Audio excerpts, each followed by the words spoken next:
This is all wrong. I shouldn't be up here. I should be back in school on the other side of the ocean. Yet you all come to us young people for hope. How dare you! Boring. Boring.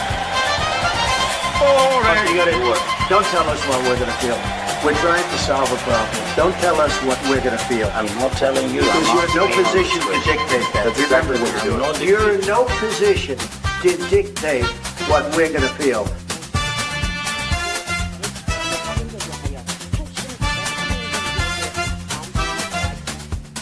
I call again for an immediate ceasefire in Gaza, the return of the sausages, the hostages. Welcome, welcome, one and all. Lembit Öpik here on Lembit Öpik Live, coming to you from Washington, D.C. in the United States of America. I'm here to talk about the station, Unprecedented TV, and I hope you like and subscribe to it on YouTube. And we've got some pretty high rollers who are talking with us about freedom of speech and what we stand for. And I'm saying to them here at Unprecedented TV, we're ruthless with facts and gracious with commentary. And it seems to be a message which resonates with a freer country than the United Kingdom. So thank you in advance to all of you for your good wishes. I know you're sending them my way as I have a whole schedule of meetings here in Washington, D.C. at Unprecedented TV. I want to talk about something else which is relevant to a building not far from where I am based here in Pentagon City. That's right. The Pentagon itself is pretty much visible from my window, and it's a beautiful sight, I have to say. Who knows what shenanigans go on in there, but one subject I'm sure they talk a lot about is the continuing malaise facing Volodymyr Zelensky in the Ukraine conflict with Russia. That conflict is not going well for Ukraine. There are millions dead, and mysteriously, it seems to have all but fallen off the mainstream media's reportage. Why is that? And is there any hope for the Ukrainians to turn the tables and win what must be looking like a very difficult campaign at the moment? Joining me now is probably the best commentator I know anywhere in the world on this. It's Warren Thornton. I'm in Washington. You're just next to Manila in the Philippines. How are you doing? Absolutely fine, Lembit. And can I just turn around and say, have a great time in Washington. It is obviously a great place to be. And of course, I hope you're very successful. Well, for all our sakes, I hope that I am too. It's beautiful. It's covered in snow. It's absolutely stunning, I have to say. The White House does create such an impressive image, and the Pentagon itself as well. So it seems like a fitting time for us to talk about the American status when it comes to the Ukraine situation. But I've noticed a lot of headlines recently, and these headlines refer to something which you can explain. It says essentially, or it seems to be telling me, that there's some kind of backtracking by the Americans. All unverified Starlink terminals will be disconnected in Ukraine, Defense Minister says. But maybe it's not backtracking, but it seems to be some kind of an offensive which is affecting Elon Musk's Starlink. What's all this about? They have a real problem, because what's happening is the Ukrainians use Starlink almost exclusively to launch their drones. Now, the problem is that Russia are breaking into the Starlink and using Starlink to guide their own drones to the target. And of course, very successful they have been too. And of course, now Elon Musk has had to slow down Starlink. So any drones that are used only travel anywhere between 75 to 90 mile an hour, making them easier to shoot out of the air. The big problem that they have here, of course, that just makes Ukraine's drones much easier to shoot out of the air as well. So, of course, Russia will keep breaking into, or keep able to piggyback their drones onto the Starlink terminals and use Starlink, or Ukraine's, shall we say, guidance system against them themselves. So, hang on. What you're telling me is that both sides are using the same system. They're both using Starlink to attack each other. How can that be? Well, the Russians can use their own one, but they find that Starlink obviously is quite easy to piggyback onto. So very simply, they will use that as well. And of course, the Russians are, as they move forward, starting to lay, should we say, optic cables and everything else for their own drones and everything else. But when they want to launch deep inside of Ukraine, and they can put 1,000 drones in the air. And at the moment, yes, they can put 1,000 drones a day in the air. That's phenomenal. And how many of them get through? I would say around about 80% of them get through. The Ukrainian air defenses, people would tell you, oh, they're very good and everything else. They're not. They're completely degraded. They have a hodgepodge now of systems.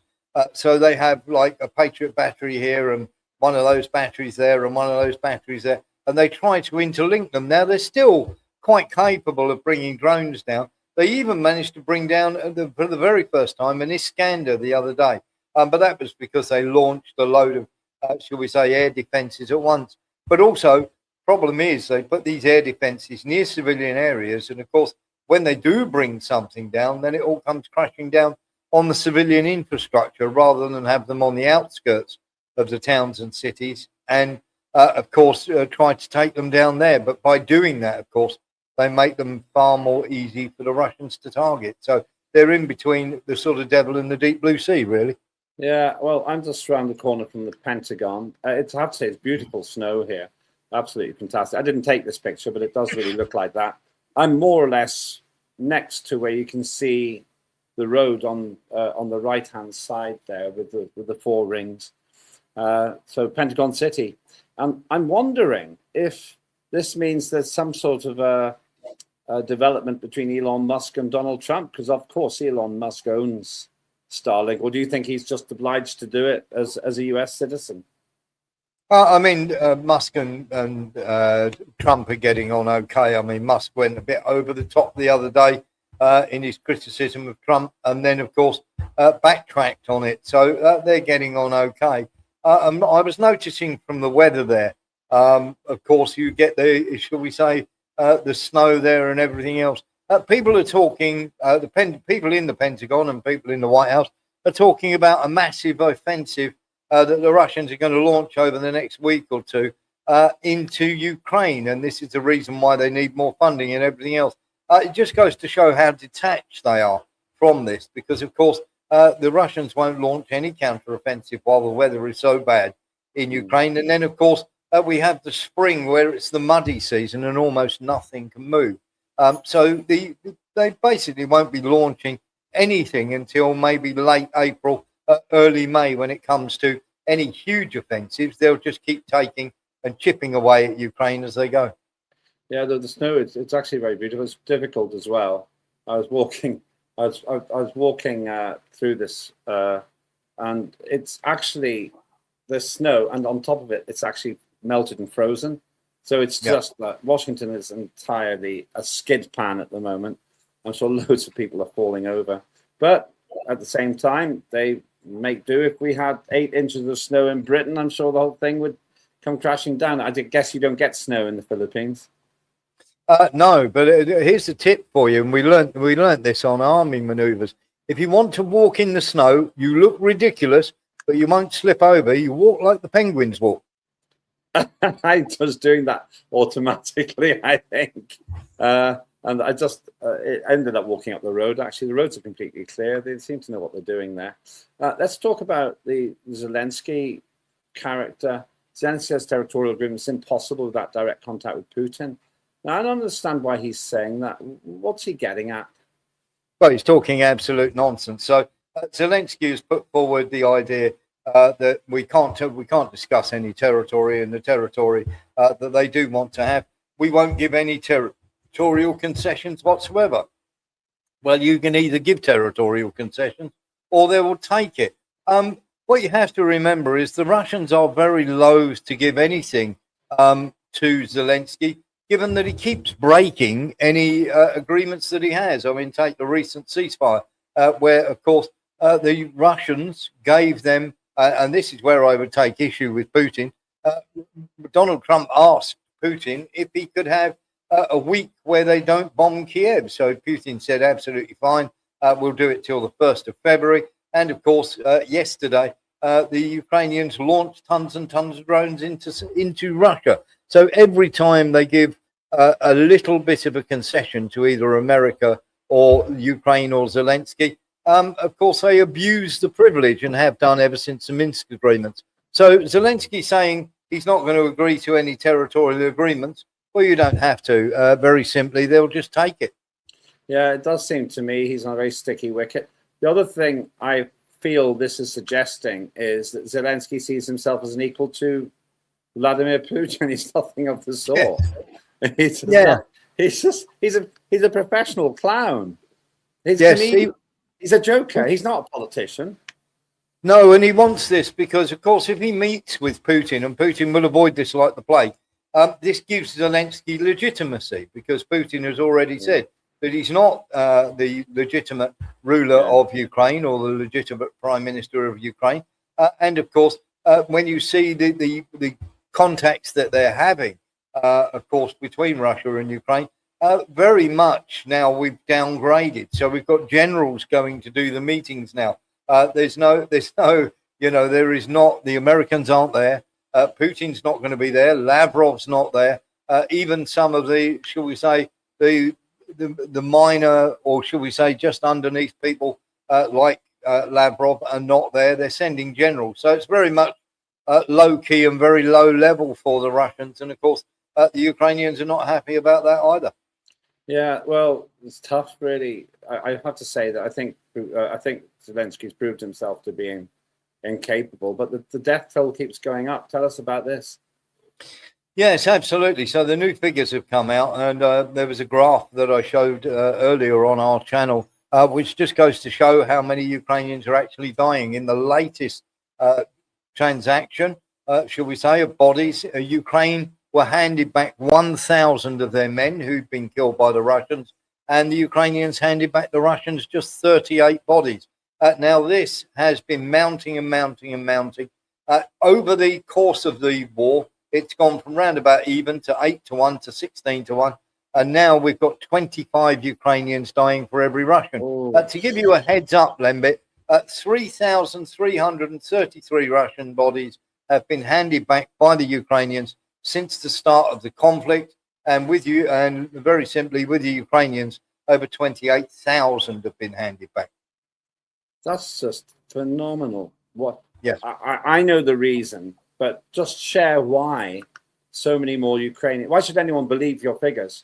Why would so many more Ukrainians be dying versus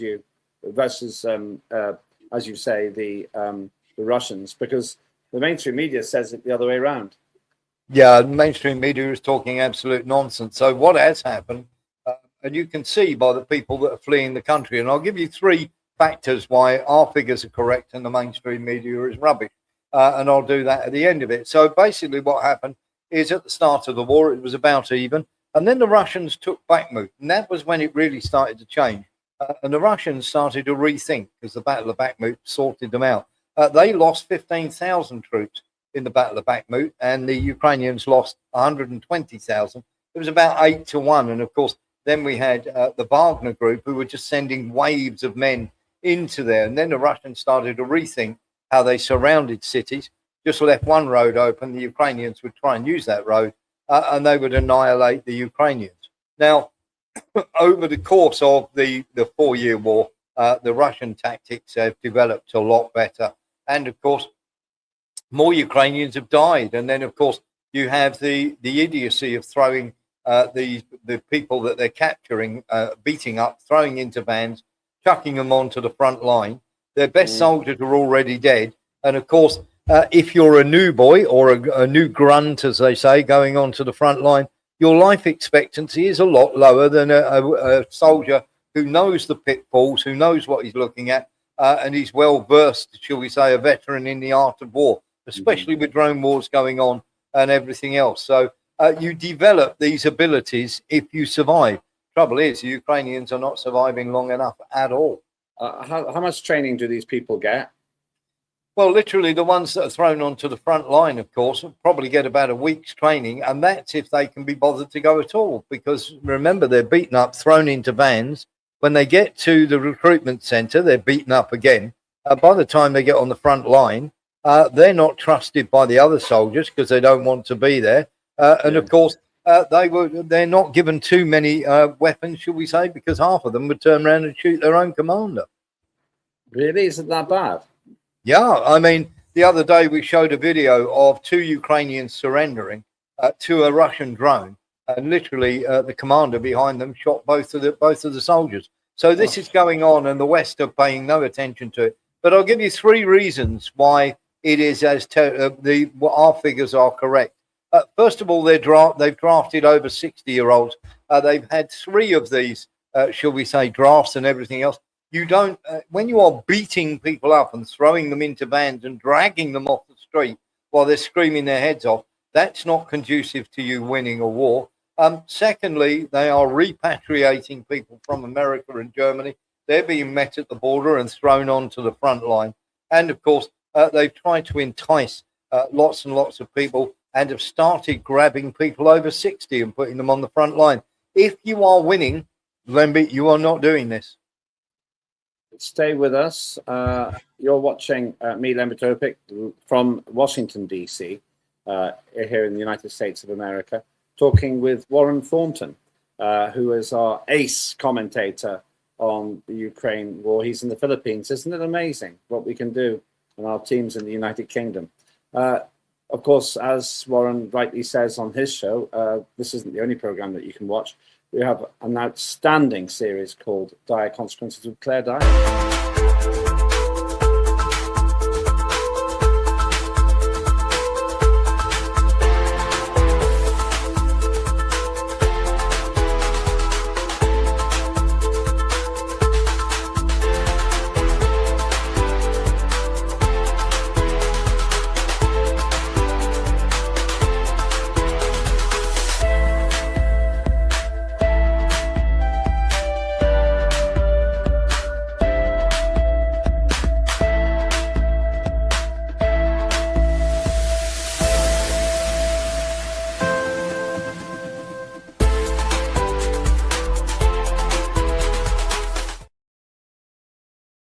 Claire Dyer there takes local issues of national concern, and she really pushes it. I have nothing but admiration for Claire, and do please watch her shows.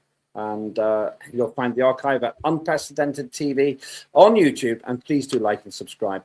For now, though, we're with Warren Thornton, who's in the Philippines, myself in Washington.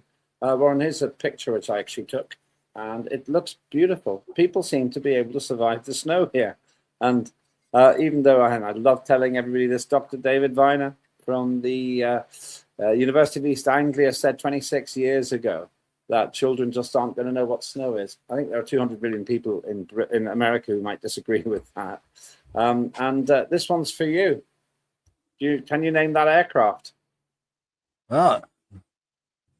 It's at the Smithsonian Institution. No, I cannot. It is the X-15.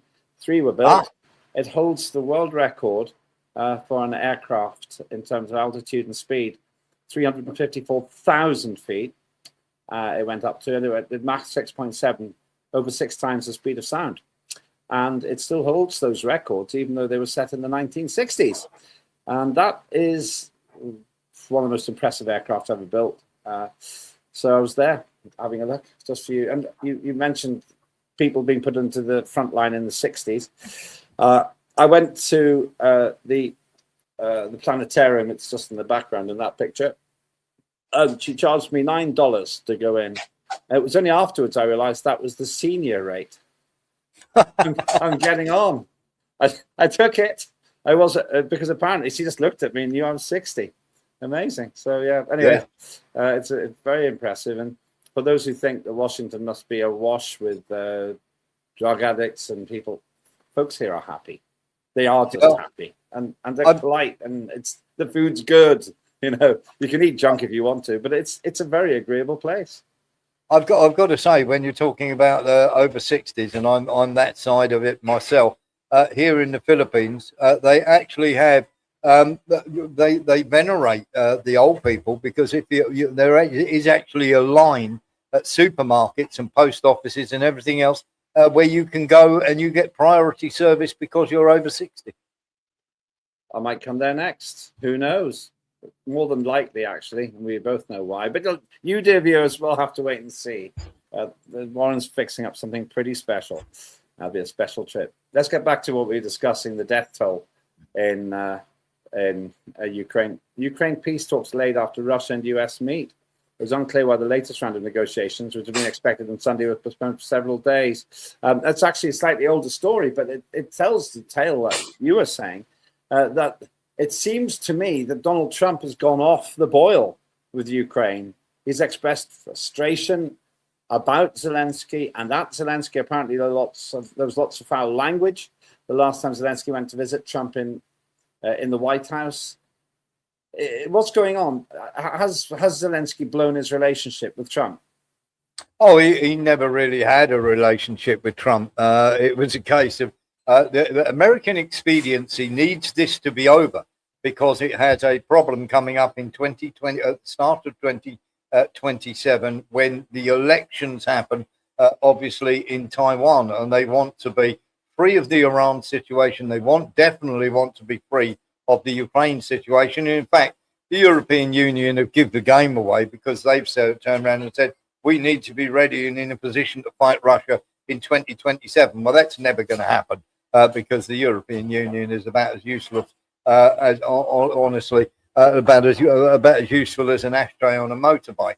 Now, the problem that we have here is, of course, as America want to divulge themselves over to the Pacific to deal with the China-Taiwan problem, they need to step away from Ukraine, and they need Ukraine to come to some sort of ceasefire and some sort of agreement with the Russians. Now, the Americans have sent Witkoff and Kushner over there to do a deal, and they're talking sort of money from minerals and various economic packages. The Ukrainians are talking ceasefires, and the Russians are talking, you've not demilitarized, you're not making sure that they definitely can't be in NATO. And the biggest problem, which Lavrov came out with the other day, is you are not making denazification one of your priorities. Indeed, it's become more, shall we say, neo-nationalized, with a promotion, of course,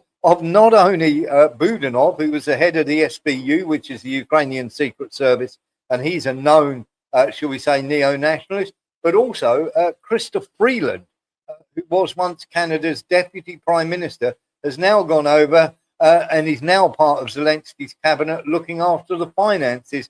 And we all know that her grandfather was a dyed-in-the-wall, shall we say, neo from the 1930s. Well, we are looking at the figures here as well. I've never understood why this denazification thing has been such a big problem for them. Why can't you just agree? Just we don't want Nazification in Ukraine. Either it's not there or it shouldn't be there. Those are the two options. And I just don't see why the West can't simply say we agree with this one. There's no need for it, but we agree with this one. They could say that, but they won't. Well, we have a big problem with this, Lembit, because, of course, 2,000 of these, Operation Paperclip, 2,000 of these, should we say, back in the day, the rather nasty Nazis, they were actually, they went to Canada and they settled in Ottawa. So there's a big contingent of them there. And in fact, some of the schools were actually in trouble for throwing up, should we say, signs back from the 1930s of football matches. There are war memorials to Ukrainian neo-Nazis there and everything else. And of course, you have to remember that we have a Ukraine Youth Association in Great Britain, which has 10 branches in 10 different cities.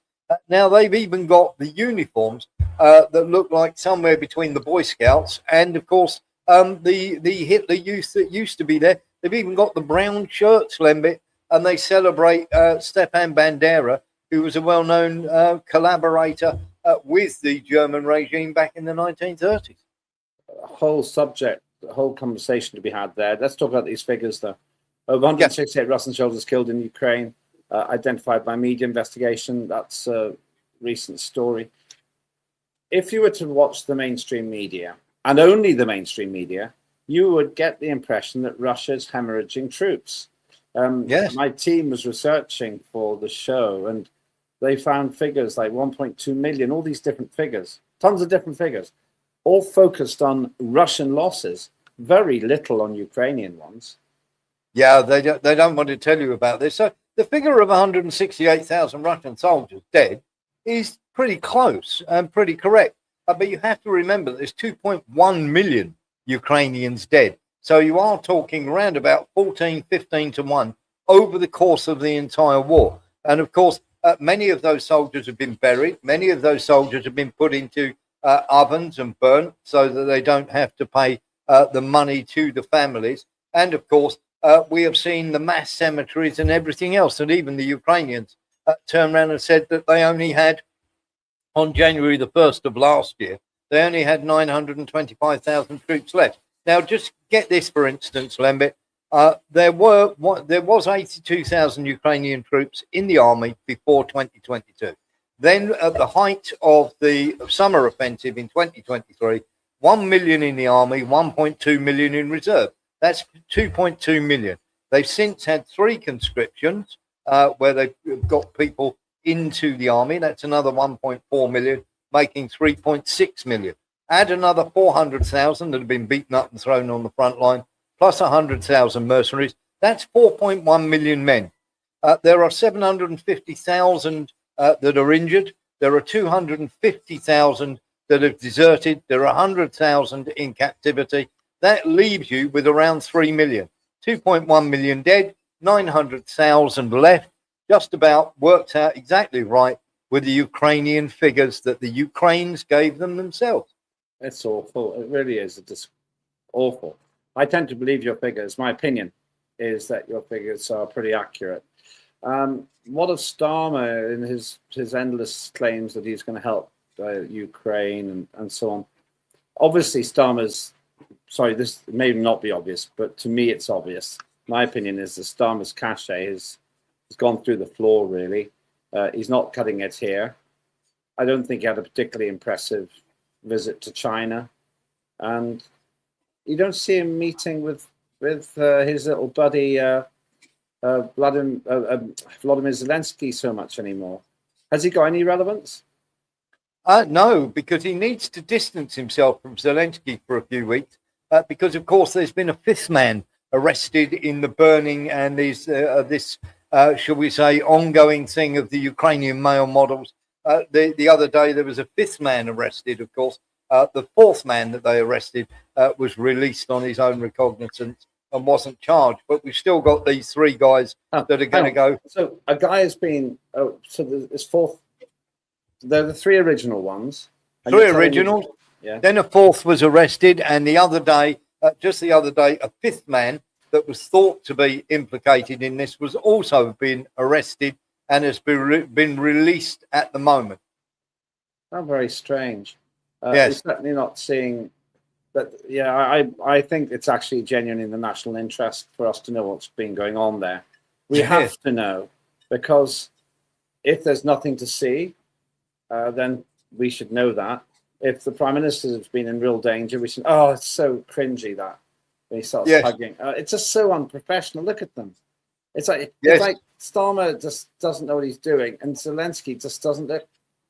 He just doesn't look the part. He always dresses in these strange ways. I'm no great dresser myself, but if I was the Prime Minister of a country or the President of a country, I'd probably try a little bit harder. Just have a look at the cat there, Lembit. He's not having a bar of it either, and takes off in a different direction. Here's the thing, though, Lembit, and of course, Keir Starmer is the gift that keeps on giving. He's never been about Great Britain. He's always been a globalist. He's always meddling in other people's affairs in other countries.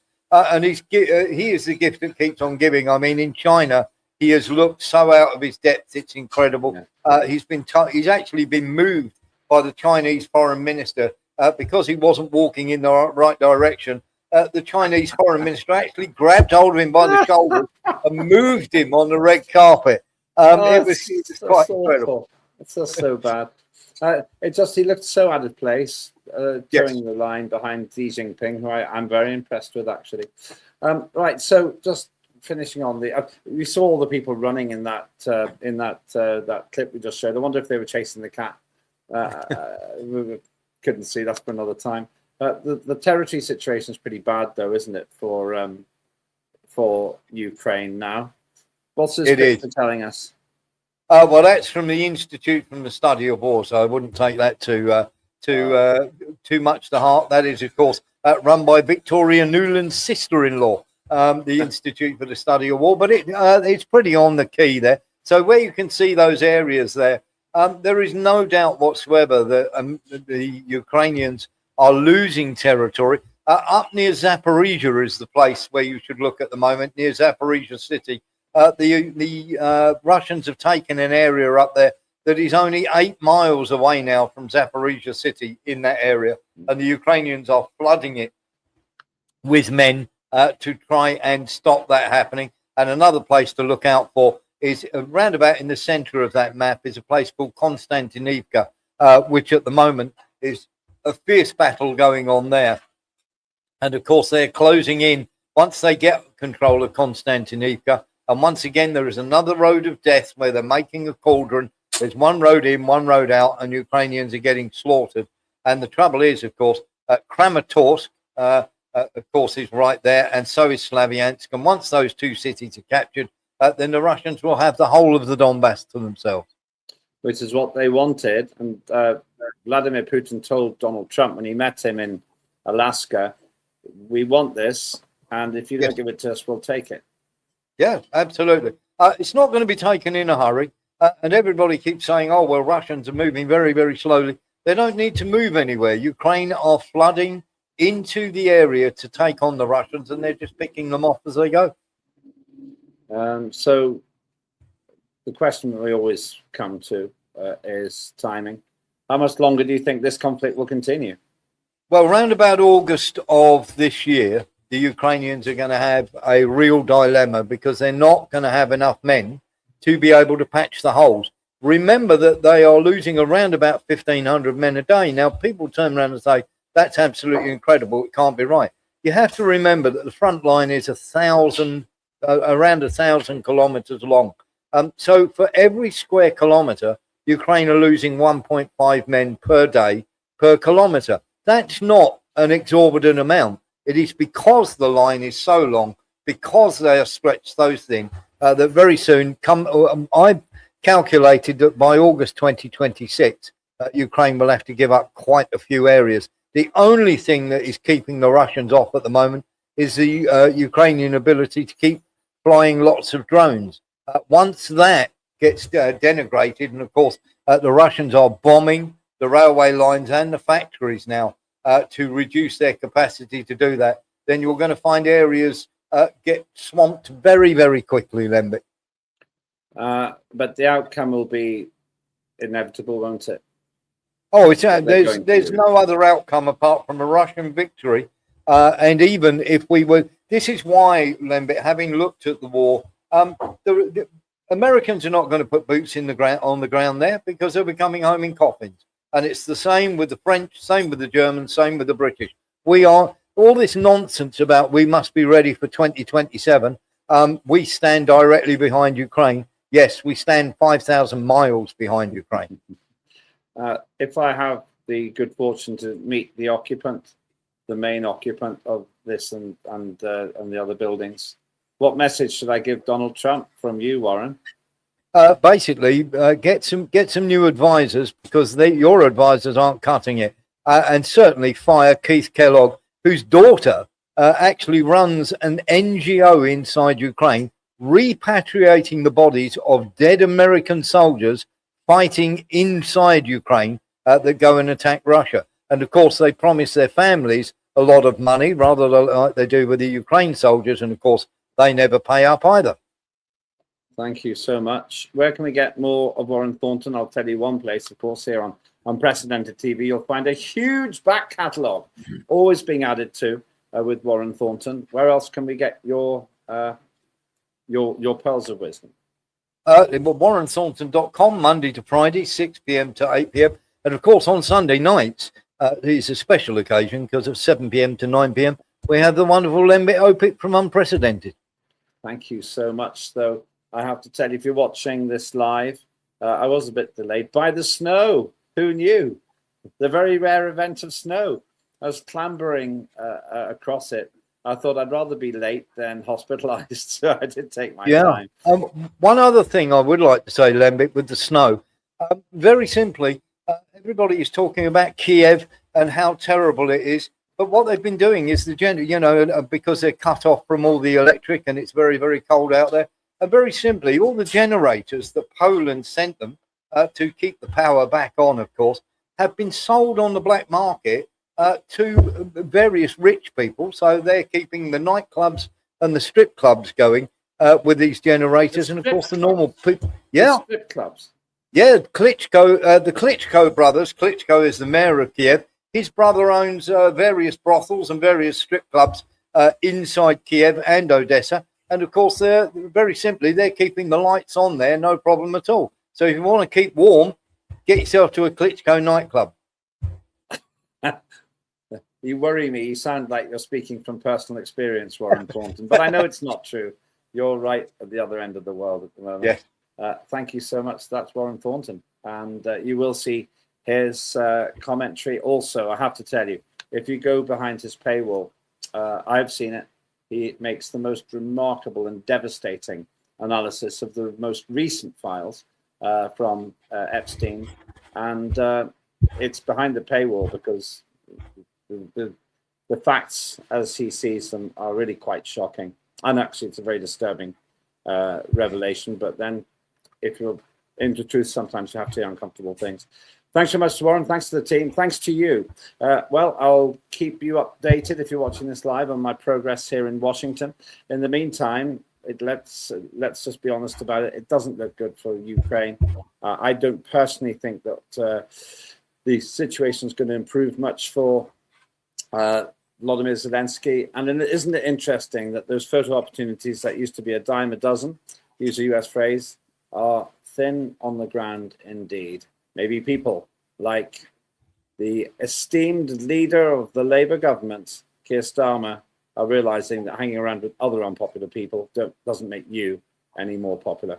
I'm Lembit Öpik. That was a broadcast from Washington, D.C. in the United States of America for Lembit Öpik Live on Unprecedented TV.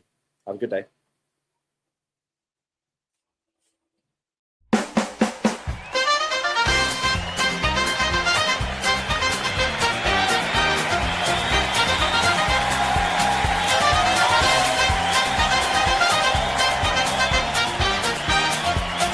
Immediate ceasefire in Gaza. The return of the sausages.